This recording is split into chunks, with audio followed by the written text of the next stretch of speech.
बिस्मिल्लाहिर्रहमानिर्रहीम। अस्सलाम वालेकुम स्टूडेंट्स, क्या हाल है जी? कैसे हैं आप सब? उम्मीद करता हूँ आप सब खैरियत से होंगे। स्टूडेंट्स, मैं हूँ मोहम्मद इब्राहीम, आपके चैनल डायमेंशनल फिज़िक्स से। और प्यारे स्टूडेंट्स, आज हम डिस्कस करने वाले हैं क्लास 11th फिज़िक्स 2025 पेक्टा की बेटा जो आपकी न्यू बुक आई है जी, चैप्टर नंबर 5 स्टूडेंट्स हम डिस्कस कर रहे थे सॉलिड्स एंड फ्लूइड डायनामिक्स। और आज का बेटा हमारे पास टॉपिक है यूजेस ऑफ बर्नौलीज प्रिंसिपल। बेटा मार्क कर ले, एग्जाम पॉइंट ऑफ व्यू से आज का टॉपिक एक कंप्लीट पैकेज है। अक्सर बेटा एग्जाम में इस टॉपिक से एमसीक्यूज या शॉर्ट क्वेश्चन पूछे जाते हैं। कोई भी एप्लीकेशन या यूजेस आपसे पेपर में शॉर्ट में पूछ लिया जाता है। एमसीक्यू के लिए ये लॉजिक मैं अभी एक्सप्लेन करूँगा, आप याद रखेंगे। यही नॉर्मली लॉजिक हर एप्लीकेशन पर लगता है। और लास्ट 2 एप्लीकेशन बेटा जो कि टॉरिसेली थ्योरम है, वेंचुरी रिलेशन है, ये पेपर में लॉन्ग क्वेश्चन भी पूछी जा सकती है। तो आपने तवज्जो से लेक्चर को सुनना है, समझना है। लेक्चर को स्टार्ट करने से पहले आप एक कोटेशन अपनी बुक पर लिख लें इस टॉपिक पे, where the speed of fluid is high pressure will be low. तमाम यूजेस पे बेटा ये हमने बात अप्लाई करनी है। क्या कहा मैंने? जहाँ पर फ्लूइड की स्पीड ज़्यादा होगी वहाँ पर बेटा प्रेशर कम होगा, जहाँ पर बेटा फ्लूइड की स्पीड कम होगी वहाँ पे प्रेशर बेटा ज़्यादा होगा। अब प्रेशर कम या ज़्यादा हो रहा है, इसका मतलब स्टैटिक प्रेशर नहीं है, तो इस तरह के प्रेशर को हम कहते हैं डायनामिक प्रेशर, ठीक है, जिसकी वैल्यू चेंज होती है with the passage of time, ठीक है। लेकिन अगर आप ज़रा इधर करंट सिनेरियो को देखें कि एक पाइप है बेटा, इस पाइप में फ्लूइड है, लेट्स से वाटर है, ठीक है जी, और सामने ये पर्सन खड़ा हुआ है और इस पाइप से पानी इस पर्सन पे जाकर हिट हो रहा है, टकरा रहा है, ठीक है। तो एक्चुअली ये जो वाटर है ये इस पर्सन पे force per unit area exert कर रहा है और उसे हम कहते हैं स्टैटिक प्रेशर, ठीक है। क्योंकि ये जो प्रेशर है इसकी वैल्यू में कोई चेंज नहीं आ रहा जब ये इस पर्सन पर जाकर हिट कर रहा है। लेकिन बेटा अगर हम इस पाइप के अंदर देखें तो इस पाइप के अंदर जब फ्लूइड फ्लो कर रहा है तो फ्लूइड के जो पार्टिकल्स हैं, वाटर पार्टिकल्स, वो वॉल्स पे क्या कर रहे हैं? एक प्रेशर एक्सर्ट कर रहे हैं। जब ये फ्लूइड तेज़ी से गुजरता है पाइप से, यानी कि स्पीड ज़्यादा होती है, तो वो वॉल पे कम प्रेशर एक्सर्ट करते हैं क्योंकि पार्टिकल जल्दी जल्दी गुजर जाते हैं, तो उन्हें इतना टाइम ही नहीं मिलता कि वो वॉल से कोलाइड करें। हाँ, जब आपके पास फ्लूइड स्पीड कम होती है तो सारे पार्टिकल के पास चांसेस ऑफ क्लियर होते हैं कि वो ज़्यादा क्या कोलाइड करें वॉल से। तो फ्लूइड स्पीड कम होती है तो प्रेशर हाई होता है, और जब फ्लूइड स्पीड ज़्यादा होती है तो प्रेशर क्या होता है? लो। तो इस प्रेशर को, जो प्रेशर चेंज हो रहा है फ्लूइड स्पीड के साथ साथ, इसे हम कहते हैं डायनामिक प्रेशर, जिसे बेटा मैंने इधर मेंशन किया है, ठीक है। फिर एक और चीज़ हमने बेटा इक्वेशन ऑफ कंटिन्यूटी में पढ़ी थी, ये पॉइंट भी ज़रा एक दफ़ा ही देख लें, याद कर लीजिएगा कि अगर क्या हो कि मैं इस पाइप का एरिया ऑफ क्रॉस सेक्शन कम कर दूँ। बेटा इक्वेशन ऑफ कंटिन्यूटी थी A V is equal to constant, cross sectional area और स्पीड का प्रोडक्ट आइडियल फ्लूइड के लिए क्या रहता था? कांस्टेंट। इसका मतलब है ए और बी का इन्वर्स रिलेशन है। तो यहाँ पर बेटा अगर मैं एरिया कम करूँगा, एरिया कम करने से फ्लूइड स्पीड ज़्यादा हो जाएगी। और अभी हमने पढ़ा है जहाँ पर फ्लूइड स्पीड ज़्यादा होगी वहाँ पे प्रेशर क्या हो जाएगा? लो हो जाएगा, ठीक है। एरिया मैंने क्या किया है? कम किया है, तो फ्लूइड स्पीड क्या हो गई है? बढ़ गई है। फ्लूइड स्पीड बढ़ गई है ना, तो यहाँ से जो फ्लूइड स्पीड है वो बढ़ जाएगी। तो आप देखते हैं पानी लंबी सी ढाड़ बना के तेज़ी से, जैसे धार से निकलती है ना, यानी कि एक ख़ास ज़्यादा दूर तक, रेंज तक आपका पानी जाएगा, ठीक है। तो एक तो ये आपने पॉइंट याद रखना है। अच्छा, अगर मैं दोबारा इसका एरिया क्या कर दूंगा? बढ़ा दूंगा, एरिया ज़्यादा कर दूंगा, स्पीड क्या हो जाएगी? कम। पानी फिर जैसे आ रहा था अपने फ्लो में वो निकलना शुरू हो जाएगा कम स्पीड से, ठीक है। तो एक तो ये पॉइंट याद रखना है कि एरिया ज़्यादा है, स्पीड कम है, स्पीड कम है तो प्रेशर ज़्यादा है, ठीक है। अच्छा, एरिया कम है, एरिया क्या है? कम, तो स्पीड ज़्यादा है, और जब स्पीड ज़्यादा है तो डायनामिक प्रेशर क्या है? कम है। ये कुछ पॉइंट्स हैं जो आपने याद रखने हैं एप्लीकेशंस को पढ़ने से पहले। अब है जी uses of Bernoulli's principle. A number of devices operate by means of pressure difference that result from the change in the speed of fluid. क्या कहता है कि हमारे पास बेतहाशा ऐसी डिवाइसेस हैं बेटा जो कि ऑपरेट करती हैं प्रेशर डिफरेंस पर। प्रेशर डिफरेंस क्या है मैं बताऊंगा कि एक साइड पे प्रेशर आपके पास आई है तो दूसरी साइड पे प्रेशर लो है। ये कैसे प्रेशर डिफरेंस बनता है? As a result of changes in the speed of fluid. Fluid की स्पीड कहीं पे तेज़ होती है, कहीं पे कम होती है, ठीक है। तो ये सारा हमने आज देखना है। तो सबसे पहली एप्लीकेशन है एरोप्लेन विंग्स। हवाई जहाज़ के जो पर है ना, उसके ऊपर क्या होता है जी, प्रेशर डिफरेंस क्रिएट होता है, जिसे हम लिफ्ट कहते हैं, जिस वजह से हवाई जहाज़ हवा में उड़ता है। वो होता कैसे है, तो देखें, the wing of an aeroplane is design to deflect air so that the stream lines are closer together above the wing than below it, illustrated in figure 5.17। कहता है कि जो हमारे पास एरोप्लेन विंग्स है ना, इनको एक तो स्ट्रीम लाइन बनाया जाता है, ठीक है जी। स्ट्रीम लाइन मैंने आपको बताया था कि वो पाथ होती थी जिस पे सारे के सारे पार्टिकल एक रेगुलर स्मूथ पाथ पे क्या करते थे, जो है वो चलते हुए जाते थे, ठीक है। उस पाथ को भी करते थे, जहाँ से एक फ्लूइड पार्टिकल गुजरा है एयर का, वहीं से दूसरा फ्लूइड पार्टिकल गुजरेगा, वहीं से तीसरा, इसे हम स्ट्रीम लाइन कहते थे। तो स्ट्रीम लाइन को इस तरह से डिज़ाइन किया जाता है कि ऊपर फास्ट मूविंग एयर होती है। अब फास्ट मूविंग एयर है तो बेटा स्पीड क्या होगी, ज़्यादा। और मैंने आपको अभी ऊपर से पढ़ाया है कि जब स्पीड होगी हमारे पास ज़्यादा तो डायनामिक प्रेशर क्या होगा बेटा, लो। तो अब ये बात मैं ऊपर नहीं एक्सप्लेन करूँगा, अब आपको पता है, ये अपने माइंड में रखना है, जहाँ स्पीड ज़्यादा प्रेशर कम, जहाँ स्पीड कम वहाँ प्रेशर ज़्यादा। तो ऊपर फास्टर एयर है विंग के, तो बेटा स्पीड ज़्यादा है तो ऊपर प्रेशर लो होता है। बट बेटा अगर हम इस विंग के नीचे देखते हैं तो यहाँ पर आपके पास क्या है जी, लोअर स्पीड है, स्पीड स्लो है। तो स्पीड क्या होती है, कम। स्पीड कम है तो बेटा बर्नौलीज़ इक्वेशन से प्रेशर क्या होगा, ज़्यादा होगा। तो नीचे प्रेशर ज़्यादा है, ऊपर प्रेशर कम है, तो प्रेशर डिफरेंस की वजह से हाई से लो प्रेशर एक लिफ्ट मिलता है ऊपर की तरफ। ये आपको रेडिश एरो नज़र आ रहे हैं, लिफ्ट, तो ये एरोप्लेन ऊपर की तरफ उठता है। We have seen that where the stream lines are force closer together. कहता है जहाँ पर जो stream lines force closer together है वहाँ पर स्पीड क्या है, faster, thus air travelling faster on the upper side of the wing. तो कहता है हवाई जहाज़ के विंग के पर के ऊपर जो है क्या है जी, हवा तेज़ है, देन ऑन द लोअर, और लोअर साइड पे स्लो स्पीड है। The pressure will be low at the top. यही मैंने कहा ना कि ऊपर हवा तेज़ थी तो ऊपर प्रेशर क्या होगा, लो होगा, ठीक है। And the wing will be force upward and the lift of the aeroplane is due to this effect. तो इस प्रेशर डिफरेंस की वजह से लिफ्ट प्रोड्यूस होगी और ये हवाई जहाज़ हवा में ऊपर की तरफ उड़ेगा। नीचे स्लो मूविंग एयर थी तो नीचे जो है वो प्रेशर ज़्यादा होगा, ऊपर प्रेशर कम था तो अपवर्ड लिफ्ट लगेगा। तो ये पूरा एज इट इज़ पेपर में शॉर्ट क्वेश्चन आ सकता है, ठीक है, या MCQ से पूछा जा सकता है। फिर सेकंड है बेटा हमारे पास स्विंग ऑफ अ बॉल, ठीक है जी। आपने फास्ट बॉलर्स को देखा है, स्पिनर्स को देखा है। अब फास्ट बॉलर क्या करते हैं, अक्सर बॉल को अपने ट्राउज़र पे रगड़े होते हैं, या एक तौलिया हाथ में पकड़ा हुआ होता है, उससे एक साइड ना बॉल की रगड़े होते हैं, एक साइड को वो स्मूथर शाइनी कर रहे होते हैं, एक साइड को रफ़ रहने देते हैं ताकि बॉल में स्विंग प्रोड्यूस हो। या स्पिनर जो है वो अपनी फिंगर से बॉल को क्या करते हैं, टिल्ट करते हैं। वहाँ पे फिर एयर का चक्कर है कि कहाँ पे फास्टर एयर है, कहाँ पे स्लोअर एयर है, उस तरह से प्रेशर डिफरेंस प्रोड्यूस होता है। अच्छा, यहाँ बुक में एक छोटी सी गलती भी है, वो भी आपने ठीक कर लेनी है।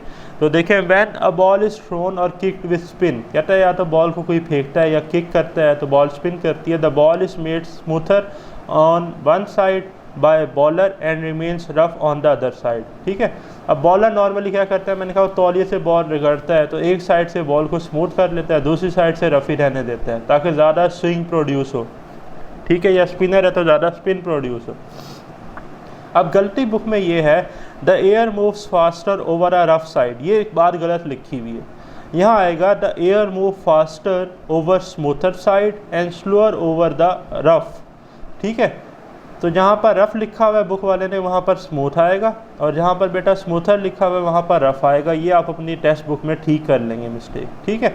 अब आ जाए इस तरफ, इस सिनेरियो की तरफ। ये जी आपके पास जो बॉल है जो बॉलर ने थ्रो की है, ठीक है, ये बेटा उसकी स्मूथर साइड है और ये उसकी रफ़ साइड है।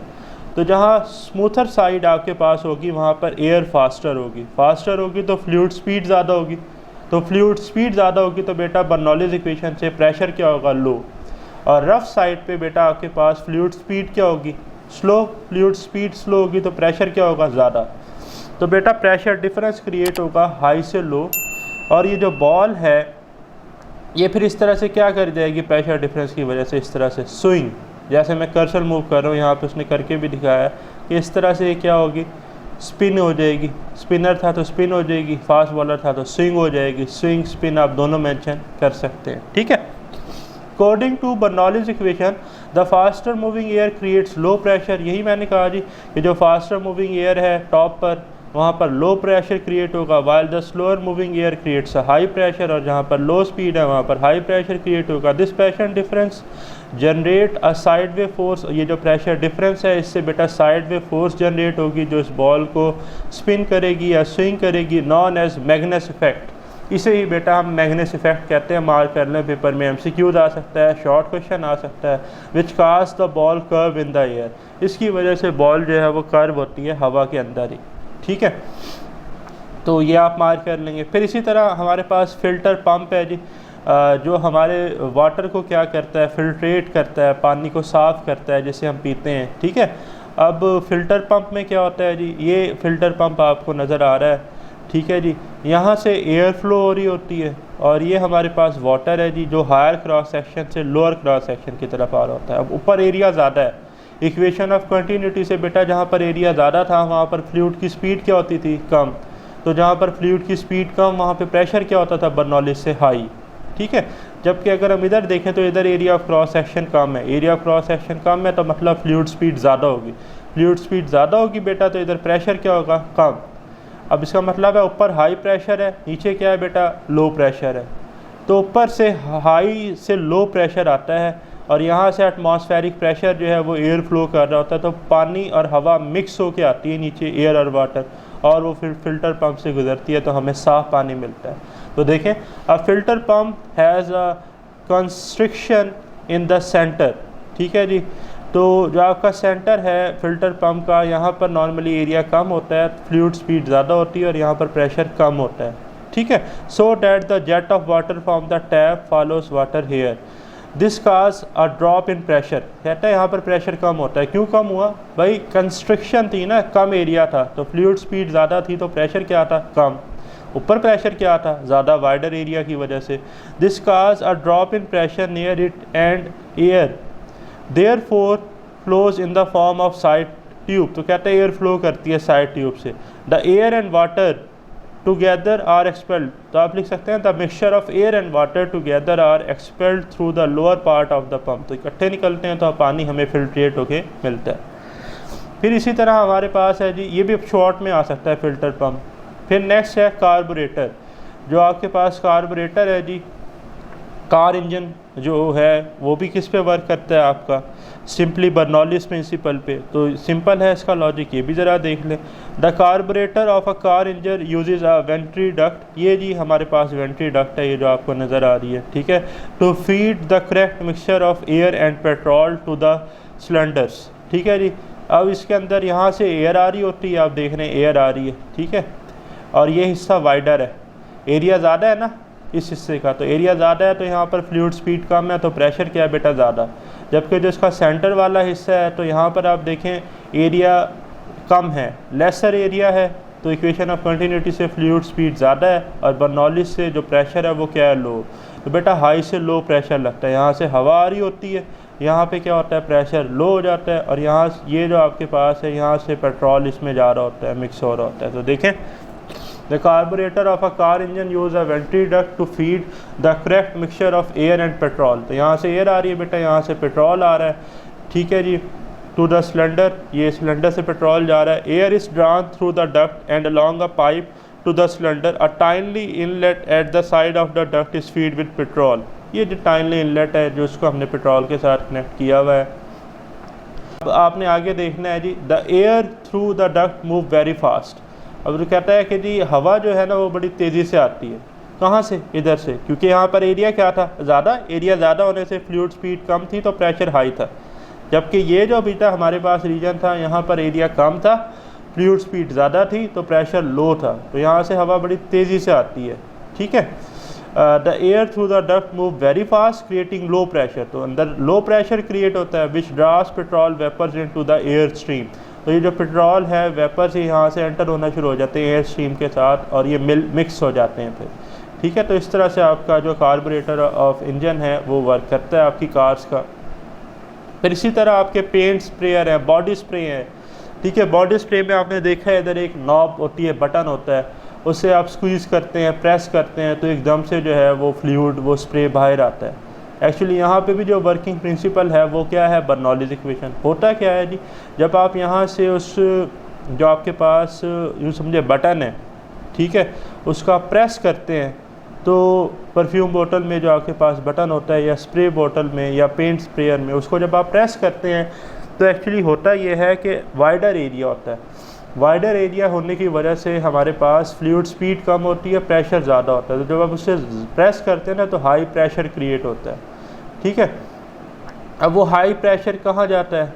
हाई प्रेशर जो है जी वो आपके पास रहता है इसके अंदर, ये जो आपका पेंट स्प्रेयर है, ठीक है। अच्छा, अब ये जो नोज़ल है इसका एरिया आपने देखा बहुत छोटा रखा जाता है। वो इसलिए रखा जाता है कि एरिया कम है तो फ्लूइड स्पीड ज़्यादा है, तो नोज़ल में जो प्रेशर है वो कम होता है। तो यहाँ तो प्रेशर हाई था, जब वो इधर एंटर होता है तो एटमॉस्फेरिक प्रेशर जो है वो इस पेंट को, स्प्रे को लिफ्ट करता है, और नोज़ल के पास प्रेशर लो होता है तो वहाँ से फिर वो जो भी आपके पास पेंट था या स्प्रे था, बॉडी स्प्रे था, वो उस नोज़ल से निकलता है। A stream of air passing over a tube dipped in a liquid, कहता है कि जी जो स्ट्रीम ऑफ एयर है वो ट्यूब से पास होती है जिसे हमने डिप किया हुआ है लिक्विड में, will cause the liquid to rise in the tube as shown in the figure. उसकी वजह से कहता है ये लिक्विड ऊपर आता है। कैसे आता है? This effect is use in perfume bottle and paint sprayers, कहता है परफ्यूम बॉटल में भी इस्तेमाल करते हैं, पेंट स्प्रेयर में भी। Actually when the rubber ball of the atomiser is squeezed, atomiser वो गन, वो बटन जिसे हम परफ्यूम का प्रेस करते हैं, जो जब हम उसे स्क्वीज़ करते हैं या प्रेस करते हैं, the air is blown through the tube, तो उसके अंदर जो है एयर ब्लोन होती है, and it rushes out through the narrow aperture, और वो कहाँ से निकलती है? Narrow aperture with a high speed. High speed है तो प्रेशर क्या होगा? Low, and it will cause fall of the pressure. तो इसलिए बेटा यहाँ पर प्रेशर क्या हो जाता है? कम हो जाता है नोज़ल के करीब। तो नीचे से क्या लग रहा है? एटमॉस्फेरिक प्रेशर, या आप ये कह सकते हैं जो यहाँ हाई प्रेशर था वो इधर से चला जाता है ना, जो इसको क्या लेकर आता है फिर ऊपर की तरफ, इस फ्लूइड पे प्रेशर एक्सर्ट करता है। जब आप देखें सिंपल सा लॉजिक है, यहाँ से जो आपके पास वाइडर एरिया था, स्पीड कम थी, प्रेशर हाई था, जब वो इधर गया तो वो इस पे क्या करेगा? पेंट पे, स्प्रे पे प्रेशर लगाएगा कि भाई नीचे जा। अब नीचे तो कोई जगह नहीं है कि सुराख हुआ वो कि निकल जाए, तो ये जो सुराख हुआ हुआ यहाँ से ये बढ़ता बढ़ता ऊपर आता है एटमॉस्फेरिक प्रेशर की वजह से, फिर ये बाहर निकलता है। So the atmospheric pressure pushes the perfume up leading to the narrow aperture, और फिर वो नैरो अपर्चर यानी कि नोज़ल से बाहर आता है, ठीक है जी। फिर बेटा हमारे पास है जी वेंचुरी रिलेशन। अब ये मैंने कहा है ये शॉर्ट क्वेश्चन भी आ सकता है पेपर में, लॉन्ग क्वेश्चन भी आ सकता है। यहाँ वेंचुरी मीटर की डेफिनेशन भी लिखी हुई है, वो भी आप नोट कर लेंगे, मैं आपको दिखा देता हूँ, ठीक है जी। ये देखें कि वेंचुरी मीटर क्या होता है? Device use to measure the speed of liquid flow. बेटा वो डिवाइस जिससे हम फ्लूइड फ्लो की स्पीड क्या करते हैं? कैलकुलेट करते हैं, ठीक है। स्पीड ऑफ लिक्विड फ्लो को मेजर करते हैं, उसे हम वेंचुरी मीटर कहते हैं। तो ये आप मार्क कर लेंगे। अब हम चलते हैं जी वेंचुरी रिलेशन की तरफ। क्या है जी वेंचुरी रिलेशन? वेंचुरी रिलेशन वैसे तो हमारे पास एक रिलेशन है बेटा जो कि हमें प्रेशर और फ्लूइड स्पीड के दरमियान रिलेशन प्रोवाइड करता है। P1 minus P2 is equal to 1/2 rho V2 square, ठीक है जी। इसे ही हम क्या कहते हैं? Venturi relation. ये पेपर में MCQs या शॉर्ट क्वेश्चन भी आ जाता है, ठीक है। अब इसी को ही हमने पढ़ना है। अच्छा, इसको पढ़ने से पहले ज़रा इस साइड इन्फॉर्मेशन को देख लें। It is clear from the results of Bernoulli equation for a horizontal pipe. अच्छा, अगर एक हॉरिजॉन्टल पाइप है ना, तो हॉरिजॉन्टल पाइप की हाइट हर तरफ एक जैसी है। तो ये जो बर्नौलीज इक्वेशन में हमारे पास टर्म्स आती हैं ना, रो GH1 रो GH2, तो बेटा वो तो हमारे पास कैंसिल हो जाएंगी, ठीक है। तो where speed is high the pressure will be low. तो यही मैंने आपको कोटेशन पढ़ाई थी ना लेक्चर शुरू होने से पहले, तो देख लें बुक में लिखी हुई है कि जहाँ पर स्पीड हाई होगी वहाँ पे प्रेशर क्या होगा? लो। मैथमेटिकली कैसे लिखते हैं? P + 1/2 rho V square is equal to constant, ठीक है। अब जो रो GH वाला टर्म है ना, वो तो हाइट डिफरेंस की वजह से कांस्टेंट है, तो दो फैक्टर बच गए, एक प्रेशर का और एक 1/2 रो V स्क्वायर। अब इसका इक्वेशन का मतलब समझना है आपने। 1/2 rho V square is equal to constant P के साथ क्यों लिखा है? देखिए, अगर प्रेशर हाई है, मान लें प्रेशर की वैल्यू 10 है और 1/2 रो V स्क्वायर की वैल्यू आपके पास 20 है, 10 + 20 30 आता है। अच्छा, अब मैं ना 1/2 रो V स्क्वायर में स्पीड कम कर देता हूँ, तो ये वैल्यू पहले 20 बन रही थी ना, अब ये बनती है कितनी? मान लें कि 10। इधर से प्रेशर बढ़ के कितना होगा? 20 + 10, फिर आंसर कितना आएगा? 30। या अगर प्रेशर 15 है, ये भी 15 है, तो भी आंसर कितना है? 30। ये दोनों इस तरह से एडजस्ट होते हैं कि इनका आंसर कांस्टेंट रहे। तो अगर प्रेशर वाला फैक्टर ज़्यादा है तो V क्या होना चाहिए? कम। और अगर v वाला फैक्टर ज़्यादा है तो प्रेशर क्या होना चाहिए, कम। तो ये मैथमेटिकल प्रूफ भी है आपके पास कि जहाँ पर स्पीड हाई है वहाँ पे प्रेशर लो है, ठीक है। अब हम वापस आ जाते हैं जी वेंचुरी रिलेशन की तरफ। Consider a pipe within which a fluid of density rho is flowing through a different areas of cross section as shown in figure। ले जी ये हमारे पास क्या है जी, वेंचुरी रिलेशन में एक पाइप है जिसके अंदर बेटा फ्लूइड जो है, मान ले लिक्विड है, वाटर है जो फ्लो कर रहा है, ठीक है। और ये इसका वाइडर क्रॉस सेक्शन एरिया और ये हमारे पास इसका स्मॉलर क्रॉस सेक्शन एरिया है। अच्छा अब एक चीज़ जो साथ ही देख ले, वाइडर क्रॉस सेक्शन एरिया है तो बेटा यहाँ पर एरिया ज़्यादा है तो फ्लूइड स्पीड कम होगी और प्रेशर क्या होगा वाइडर एरिया पर, हाई। जबकि जो स्मॉलर एरिया है, एरिया कम है, इक्वेशन ऑफ कंटिन्यूटी से फ्लूइड स्पीड ज़्यादा होगी तो बेटा प्रेशर क्या होगा, लो। तो यहाँ पर प्रेशर कम होगा, ठीक है। तो आप देख रहे हैं यहाँ पर प्रेशर कम है जिस वजह से ये जो आपके पास फ्लूइड का लिक्विड लेवल है इससे ज़्यादा नीचे होना चाहिए था, ज़्यादा नीचे नहीं है, इतना सही है। इसका मतलब है कि यहाँ पर ये फ्लूइड इतना ज़्यादा ख़ास प्रेशर नहीं लगा रहा, लेकिन यहाँ पर अगर आप देखें तो प्रेशर ज़्यादा है तो ये फ्लूइड स्पीड ज़्यादा प्रेशर लगा रहा है जिस वजह से ये लिक्विड आपको पाइप में नीचे तक नज़र आ रहा है, ठीक है। यहाँ पर गैप ज़्यादा है, इसका मतलब यहाँ वाला जो लिक्विड है वो इस फ्लूइड पे इतना ज़्यादा प्रेशर नहीं लगा रहा, यहाँ प्रेशर लो है और इस एरिया में प्रेशर ज़्यादा है, ठीक है। Let A1 be the cross sectional area of the wide. ले जी ये जो साइड है इसका एरिया कितना है जी, A1 है, ये लिखा हुआ आपको नज़र आ रहा है। And A2 B the cross sectional area of the narrow portion, और जो तंग पोर्शन था, स्मॉलर एरिया था, वो कितना है जी हमारे पास, A2 है बेटा, ठीक है। Suppose that V1 and V2 be the flow speed of the wider and narrow portion.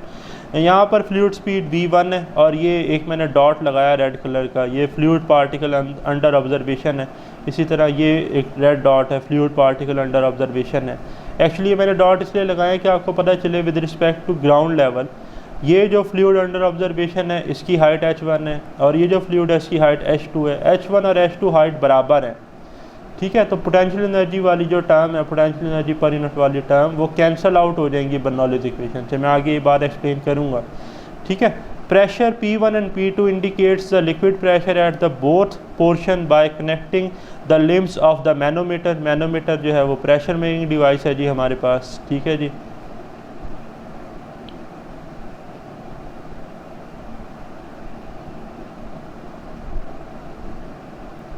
Mistake 1 prolong as the pipe is placed horizontally. अब बेटा पाइप को हॉरिजेंटली रखा गया, therefore we consider that the average potential energy is the same at both places by using a Bernoulli's equation. यही मैंने कहा ना कि हाइट डिफरेंस सेम होने की वजह से बर्नौलीज़ इक्वेशन में जो पोटेंशियल एनर्जी है वो क्या रहेगी, सेम। तो वो टर्म्स कैंसिल हो जाएंगी। Thus Bernoulli's equation can be written as, Bernoulli's equation होती है P + 1/2 rho V² plus rho GH। अब जो रो GH वाली टर्म है एक तरफ 1 के लिए लिखनी थी, एक तरफ 2 के लिए, वो आपस में कैंसिल हो जाएंगे क्योंकि H1 H2 बराबर है। तो इधर आ जाएगा P1 + 1/2 rho V1² is equal to P2 + 1/2 rho V2², ठीक है। अच्छा जी, P1 और P2 है, P2 को इधर ले जाएं तो ये बनेगा P1 - P2 is equal to 1/2 rho V2²। ये वाला फैक्टर इधर आ जाएगा तो बन जाएगा -1/2 rho V1²। P1 - P2 is equal to 1/2 और रो कॉमन ले लें तो अंदर आ जाएगा V2² - V1²। From the equation of continuity, equation of continuity क्या कहती है जी, A1 V1 is equal to A2 V2। तो बेटा अगर मैं बात करूँ V1 की तो V1 होगा A2 V2 ओवर A1, ठीक है जी। अब आप देखें कि कौन सा एरिया ज़्यादा है, A1 वाला एरिया ज़्यादा है, A2 वाला एरिया। तो भाई आप अभी देखा है A1 वाला एरिया ज़्यादा है, ठीक है। तो हम यहाँ पर कंडीशन लगाएंगे कि A2 जो है वो लेस देन है A1 से, ठीक है। ये मैंने इधर लिखा है ब्लू कलर का, A2 नैरो एरिया है ना, A2 लेस देन A1। तो इसका मतलब है अगर मैं A1 को इधर डिवाइड करता हूँ तो A2 over A1 less than 1 है। तो ये जो फैक्टर है ना A2 ओवर A1 ये लेस देन 1 है, 1 से छोटा है। तो जब हम 1 से छोटे नंबर से किसी भी वैल्यू को मल्टीप्लाई करते हैं तो आंसर छोटा आता है। तो इसका मतलब V1 कम है V2 से, ठीक है। तो यहाँ पर ये देखें मैंने एरो डाल के दिखाया हुआ भी है कि फ्लूइड स्पीड कम है वाइडर एरिया में as compare to narrow area में जो आपके पास फ्लूइड स्पीड ज़्यादा है। तो हम लिखेंगे V1 लेस देन क्या है, V2, ठीक है। अब मान लें कि V1 इतनी छोटी है कि हम उसकी वैल्यू 0 ले लेते हैं। कितनी ले लेते हैं, 0। As the cross sectional area A2 is small as compare to the area 1, so it is clear from the figure A2 is less than A1, so V1 will be small as compared to V2. यही मैंने कहा ना कि V1 small as compared to V2. Thus the speed of the fluid is very slow in the wider portion, तो speed बहुत कम होगी of the pipe as compared to the narrow portion, so we can neglect V1. तो हम V1 को बेटा नज़रअंदाज कर देंगे, तो यहाँ पर ना V1 की जगह हम 0 पुट कर देंगे, ठीक है, on the right side of equation. तो V1 को जब 0 पुट करेंगे तो ये इक्वेशन बन जाएगी P1 minus P2 is equal to 1/2 rho V2 square, और इसे हम कहते हैं this is the Venturi relation which is used in venturimeter, a device used to measure the speed of liquid flow। तो प्रेशर डिफरेंस से बेटा हम जो है वो स्पीड ऑफ लिक्विड फ्लो को कैलकुलेट करते हैं, ठीक है। फिर हमारे पास जी लास्ट एप्लीकेशन है आज के लेक्चर की, टॉरिस-सैलिस थ्योरम, ठीक है जी। टॉरिस-सैलिस थ्योरम जो है जी ये भी हमारे पास स्पीड ऑफ इफ्लक्स के बारे में हमें इंफॉर्मेशन देता है। स्पीड ऑफ इफ्लक्स, इफ्लक्स कहते हैं फ़्लो को, ठीक है जी, कहीं से लिक्विड का निकलना बहना, ठीक है, कि इफ्लक्स मीन के कितना जो वहाँ से फ्लूइड है वो बह रहा है, निकल रहा है, ठीक है जी। तो यहाँ पर देखें the speed of efflux is equal to the velocity gained by fluid when it's falling through the distance h1 minus h2 under the action of gravity। कहता है जो स्पीड ऑफ इफ्लक्स है जहाँ से फ्लूइड निकल रहा है वो बराबर है जो वो वेलोसिटी गेन करता है फ्लूइड जब वो कितने डिस्टेंस से फॉल करता है h1 माइनस h2, किसके एक्शन में, under the action of gravity. ये डिफरेंस की बात हो रही है h1 माइनस h2। अच्छा मज़े की बात, अगर आपके पास एक बोतल हो, इस मान लें इसकी जगह आपके पास क्या है, टैंक नहीं है फ़िलहाल, अभी एक बोतल है। अब बोतल में एक सुराख इधर करें ऑरिफिस होल, एक इधर करें एक इधर करें, मुझे बताएं पानी ज़्यादा कहाँ से निकलेगा, इधर से निकलेगा, इस हिस्से से, इस हिस्से से। पानी ज़्यादा वहाँ से निकलेगा जहाँ पर ये h1 माइनस h2 डिफरेंस ज़्यादा होगा, ठीक है। जितना ये हम बॉटम के पास होल करेंगे ना उतना ज़्यादा पानी निकलेगा, यहाँ से कम निकलेगा, ऊपर वाले हिस्से से कम। एक्चुअली ये जो रिलेशन है ना, ये देखें V2 is equal to √2g h1 minus h2, ये V2 he speed of efflux है। तो g तो हमारे पास वैसे ही कॉन्स्टेंट है, ग्रेविटेशन एक्सेलरेशन 2 भी कॉन्स्टेंट है, तो इसका मतलब V2 का डायरेक्ट रिलेशन है h1 माइनस h2 के साथ। तो जितना ज़्यादा ये h1 माइनस h2 डिफरेंस होगा उतना ज़्यादा स्पीड ऑफ इफ्लक्स ज़्यादा होगी, ठीक है। तो देखें टॉरिस-सैलिस थ्योरम को पढ़ते हैं जी। A simple application of Bernoulli equation is shown in the figure 5.23। Suppose a large tank, अब जी हमारे पास एक लार्ज टैंक है और fluid has 2 small orifice A and B, इसमें 2 होल्स हैं ए और बी ऑन इट। एक बेटा ए होल ये आपको नज़र आ रहा है और एक बेटा ये बी होल है आपके पास, ठीक है। यहाँ से हम देखेंगे कि फ्लूइड कितनी स्पीड से नीचे बहता है, गिरता है, और बी में हम देखेंगे कितनी तेज़ी से फ्लूइड ऊपर की तरफ चढ़ता है, ठीक है। As shown in figure 5.23, let us find the speed with which the water flows from the orifice A। हमने V2 स्पीड कैलकुलेट करनी है। ये V2 जो है जी ये फ्लूइड स्पीड है, ठीक है जी, लिक्विड की, कहाँ से, ऑरिफिस A से, जो हमने कैलकुलेट करनी है।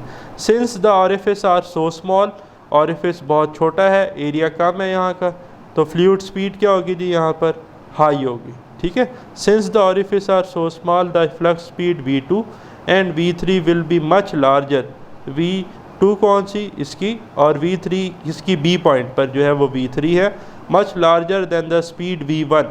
भाई V1 कौन सी स्पीड है, ये टॉप ऑफ द टैंक पे जो स्पीड है ये V1 है, छोटा सा नज़र आ रहा होगा V1। ये कम क्यों है बेटा, वाइडर एरिया है ना, इक्वेशन ऑफ कंटिन्यूटी से हमने पढ़ा था कि एरिया वाइडर होगा तो फ्लूइड स्पीड कम होगी, इसलिए V1 कम है, V2 और V3 ज़्यादा है, ठीक है। V1 of the top of the surface of the water, we can therefore take V1 as approximately 0। तो बेटा हम V1 का अप्रॉक्सीमेटली क्या ले लेंगे, पे इतनी कम है कि मान ले 0 हो गई अप्रॉक्सीमेशन। तो अब बर्नौलीज इक्वेशन क्या होती है, बर्नौलीज इक्वेशन हमारे पास होती है, hence the Bernoulli's equation written as P1 plus rho GH1 plus 1/2 rho V1 square plus P2 plus 1/2 rho V2 square plus rho GH2। अब आप देख रहे होंगे कि सर ने तो इधर टर्म पढ़ी है 1/2 रो V1 स्क्वायर, हमें नज़र नहीं आ रही। भाई अभी मैंने कहा है ना V1 बेटा 0 होगा, तो 1/2 रो V1 स्क्वायर वाली टर्म जो है काइनेटिक एनर्जी पर यूनिट वाली टर्म वो 0 हो जाएगी लेफ्ट साइड पे, ठीक है। तो इधर आएगा P1 plus rho GH1 is equal to P2 plus 1/2 rho V2 square plus rho GH2। अब बेटा जो आपके पास एटमॉस्फेरिक प्रेशर है वो तो सेम है, तो P1 is equal to P2 होगा, ठीक है। और ये जो फैक्टर्स हैं P1 से P2 क्या हो जाएगा बेटा, कट जाएगा, ठीक है। ये इधर देखें मैंने P1 की जगह P लिख लिया है, P2 की जगह भी P, तो ये आपस में कैंसिल हो गए। अच्छा, फिर मैंने नेक्स्ट स्टेप में क्या किया, रो जी एच वन था, ये वाला जो फैक्टर है रो जी एच टू, इसको मैं इधर ले आया हूँ। तो rho G H one minus rho G H two is equal to 1/2 rho V two square. फिर मैंने बेटा रो जी कॉमन ले लिया है, H one minus H two आ गया, और ये 2 इधर आकर मल्टीप्लाई हो गया, तो बन गया 2 rho G H one minus H two, यहाँ रह गया rho V two square. Rho से रो कैंसिल, डेंसिटी से density cancel, 2GH1 minus H2 रह गया इधर, और इधर V2 स्क्वायर रह गया। स्क्वायर रूट ले लेंगे बेटा, तो V2 is equal to under root 2GH1 minus H2, यही आ जाएगा कि V2 is equal to under root 2GH1 minus H2। Therefore the above equation becomes, अब ये सारी कैलकुलेशन आप पेपर में लिखेंगे। तो स्पीड ऑफ इफ्लक्स कितनी आ गई थी आपके पास, 2GH1 माइनस H2। इसी से बेटा ये डेफिनेशन आई है टॉरिस-सेल्स थ्योरम की, the speed of efflux V2 को हम कहते हैं is equal to the velocity gained by fluid. Actually ये क्या है, वेलोसिटी है gained by fluid in falling through a distance, जब भी कितने डिस्टेंस से गिर रहा था बेटा, H1 माइनस H2 से, ठीक है, क्योंकि ये टोटल हाइट कितनी सी यहाँ से यहाँ तक H थी, ठीक है, और ये जो ऑरिफिस A था इसकी टैंक की फुल हाइट H1 थी, और ऑरिफिस की जो बॉटम से टैंक से हाइट थी वो H2 थी। तो अगर मैं इस वाली हाइट में से ये वाली निकाल लूँ, मान लें ये वाली 10 थी, ये वाली 2 थी, तो 10 माइनस 2 डिफरेंस 8 बनता है, तो ये 8 बनेगा H1 माइनस H2। तो इसलिए लिखा है falling through a distance H1 minus H2 under the action of gravity, जी इस बात का सबूत है। अच्छा, फिर एक बड़ी मज़े की बात कि देखें, notice that the speed of efflux of liquid is same as the speed of ball that falls through a height H1 minus H2। कहता है जो स्पीड ऑफ इफ्लक्स है ना, ये एग्जैक्टली सेम है अगर एक बॉल को फ्रीली फॉल किया जाए through a height H1 minus H2। तो वो बात भी बेटा मैंने प्रूव कर दी है इक्वेशन ऑफ मोशन से। थर्ड इक्वेशन ऑफ मोशन होती है 2as is equal to v f square minus v i square. अब फ्रीली फॉलिंग का केस है तो इनिशियल वेलोसिटी बेटा 0 होगी, ठीक है, और हाइट किसके बराबर है, s यानी कि H1 माइनस H2 के। फ्रीली फॉलिंग है तो एक्सेलरेशन g के बराबर है, वैल्यूज पुट करें, 2 a की जगह आएगा g, s की जगह आएगा H1 माइनस H2, vi तो 0 हो गया, तो ये बनेगा v f square is equal to 2gH1 minus H2, under root ले ले तो vf बन जाएगा under root 2gH1 minus H2, तो इसी के बराबर बन रहा है। तो एक बॉल को अगर हम फ्रीली फॉल करते हैं H1 माइनस H2 हाइट से, या जो आपके पास स्पीड ऑफ इफ्लक्स है, ये दोनों बराबर होंगे, इस लाइन का ये मतलब था, ठीक है। The top level of the tank has move down in the little and the potential energy has been transferred into the kinetic energy. कहता है जो आपके पास टॉप लेवल ऑफ टैंक था, ये टॉप लेवल ऑफ टैंक ये आहिस्ता आहिस्ता नीचे आने लग जाएगा, लॉस इन पोटेंशियल एनर्जी होगा, गेन इन काइनेटिक एनर्जी, और यहाँ से जो पानी है स्पीड ऑफ फ्लूइड वो निकलना शुरू हो जाएगा। इस लाइन में बात, the top level of the tank has move down a little and the potential energy has been transferred into kinetic energy. Loss in potential energy होगा, गेन इन काइनेटिक एनर्जी होगा, और वो काइनेटिक एनर्जी किसकी होगी, efflux की, fluid की, kinetic energy of the efflux of fluid. If the orifice had been pointed upward at B. अच्छा, कहता है अगर हम ए ऑरिफिस को बंद कर दें, ठीक है जी, अब ये ए वाला हमने बंद कर दिया, और अब हम किसको ऑब्जर्व करें, बी वाले ऑरिफिस को, ठीक है, as shown in figure 6.4 the kinetic energy would allow the liquid to rise to the level of water tank. अब क्या होगा, अब ये जो आपके पास फ्लूइड स्पीड है, ये इसके ऊपर यहाँ से प्रेशर एक्सर्ट करेगा, ठीक है, फोर्स लगाएगा, और ये चाहेगा कि ये जो इसके अंदर फ्लूइड भरा हुआ है ये यहाँ से ऊपर निकले, तो यहाँ ऊपर से ना पानी निकलेगा, ठीक है, ये यहाँ से इसके ऊपर प्रेशर एक्सर्ट करेगा, क्योंकि ये फेस तो हमने बंद कर दिया ना। तो यही बात यहाँ पर लिखी है कि the kinetic energy would allow the liquid to rise to the level of water tank, ठीक है। तो जो काइनेटिक एनर्जी है, फ्लूइड पार्टिकल मूव कर रहे हैं तो मोशन की वजह से काइनेटिक एनर्जी, तो काइनेटिक एनर्जी चाहेगी कि फ्लूइड पार्टिकल जो है उस लेवल पे आ जाए जिस लेवल पे इस टैंक में वाटर था, ठीक है। मान ले इस लेवल पे यहाँ तक टैंक में वाटर फिल है, तो ये भी कोशिश करेगा कि मैं यहाँ तक टैंक के लेवल तक को क्या करूँ, अप्रोच करूँ, ठीक है जी। In practice viscous energy losses would alter the result of some extent. कहता है कि रियल लाइफ में जो विस्कस एनर्जी लॉसेज हैं वो आपके आइडियल रिज़ल्ट को कुछ ना कुछ क्या कर सकते हैं, थोड़ा सा ऊपर नीचे कर सकते हैं। तो ये था प्यारे स्टूडेंट्स हमारा आज का वीडियो लेक्चर पसंद आया तो बेल आइकन को लाजमी प्रेस कीजिएगा।